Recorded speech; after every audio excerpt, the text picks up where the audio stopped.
Astrology simplified में आपका स्वागत है।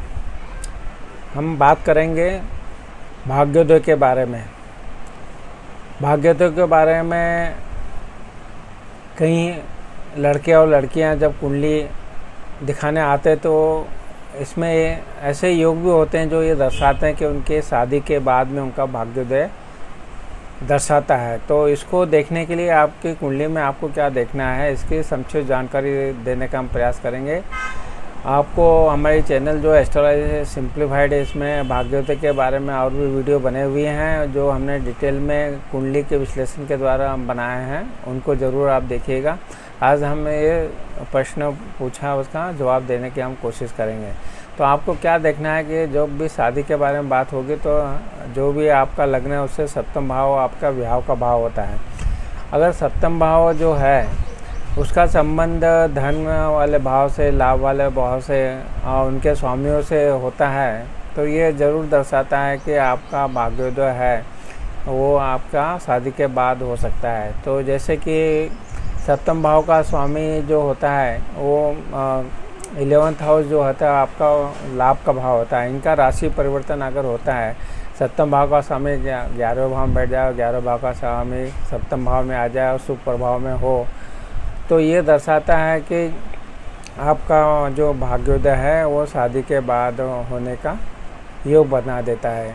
इसी तरह से अगर आप देखें कि धन भाव जो हमारा दूसरा भाव होता है, तो सप्तम भाव का स्वामी अगर धन भाव में बैठ जाता है, दूसरे भाव में बैठ जाता है या दूसरे भाव का भावी स्वामी सप्तम भाव में आ जाता है, ऐसा राशि परिवर्तन भी करता है और दोनों बली हो, तो ये भी दर्शाता है कि आपका जो शादी के बाद में आपका जो भाग्योदय होने के योग बना जाता है।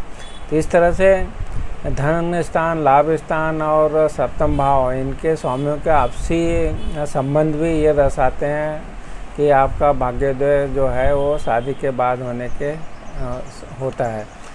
क्योंकि ये जो धन भाव है, लाभ भाव है और सप्तम भाव का स्वामी वहाँ बैठता है, तो ये दिखाता है कि आपका जो जीवन साथी है वो भी धनी परिवार से भी हो सकता है, ऐसा दिखाता है ये।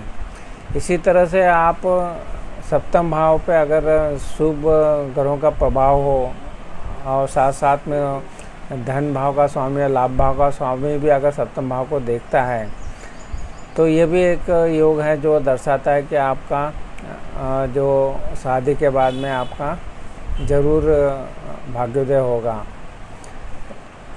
इस तरह से आपने देखा कि लग्न जो है आपका व्यक्तित्व है, आपके लग्न भाव में भी जो भी ग्रह शुभ ग्रह बैठते हैं तो सप्तम भाव को देखते हैं और उनका अगर सप्तम भाव का पे लाभ भाव के स्वामी का भी प्रभाव आ जाता है तो ये भी दिखाता है कि आपका जो है विवाह के उपरांत भाग्योदय होगा। तो इसमें लग्न इन्वॉल्व हुआ, सप्तम भाव स्थान हुआ और 11वां भाव, इनका भी आपसी तालमेल जो है वो दर्शाता है कि शादी के बाद आपका भाग्योदय होगा। इस तरह से सप्तम भाव का जो स्वामी होता है वो अगर उच्च राशि का हो और जो कारक शुक्र है वो भी बली अवस्था में हो, सौ राशि का हो, मित्र राशि का हो, तो ऐसा ये भी दिखाता है कि शादी के बाद में आपको सफलता प्राप्त होगी। तो ये सरल से सूत्र जो हैं आपको बताने का प्रयत्न किया। आपको वीडियो पसंद आ रहा हो तो हमारे जो चैनल है एस्ट्रोलॉजी सिंप्लीफाइड को ज़रूर सब्सक्राइब कीजिए। साथ साथ में वीडियो को अगर पसंद करते हो तो ज़रूर लाइक और शेयर कीजिए और हमारे वीडियोस को हमारे जो चैनल है एस्ट्रोलॉजी सिंप्लीफाइड में उनको ज़रूर देखिए।